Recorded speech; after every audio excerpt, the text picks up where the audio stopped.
Жизнь Ричарда Уинтерса когда-то была сверкающим небоскребом успеха и богатства, холодным и безупречным. В 54 года он считался королем недвижимости Чикаго, его имя украшало здания и журнальные обложки. Но в его роскошном пентхаусе царила пустота.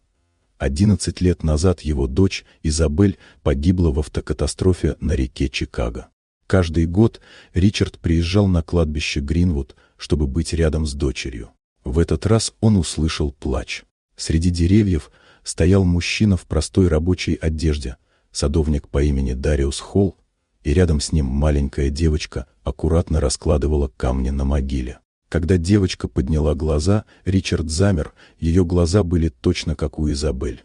Дариус объяснил, что девочка Амара – дочь Изабель, о которой Ричард никогда не знал. Изабель любила простого столяра, Адриана, который подарил ей то, чего Ричард не смог – время и внимание.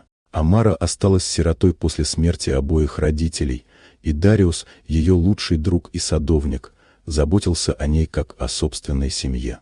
Их первые встречи были неловкими, но постепенно Ричард научился быть рядом.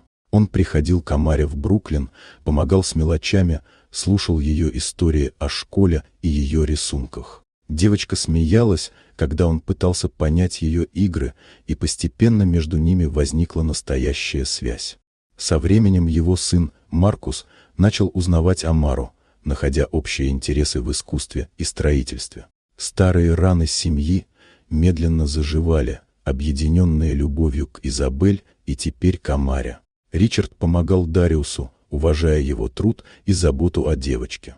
Вместе они создали для Амары сеть поддержки и любви. В следующий октябрь Ричард уже не был один на кладбище. Вся семья, Маркус, Кэтрин, Дариус и Амара, пришли вместе. Девочка оставила рисунок семьи под большим деревом, под взглядом улыбающейся Изабель. Потом они поехали к дому у озера, который Ричард купил для исполнения мечты дочери, место для семьи, искусства и покоя.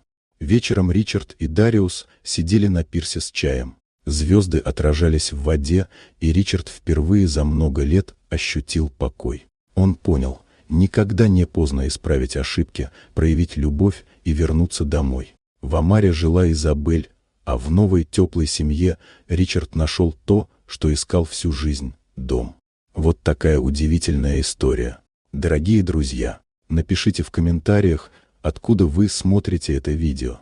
А если вам понравилось видео, поставьте лайк, а также подписывайтесь на канал, впереди еще много интересного.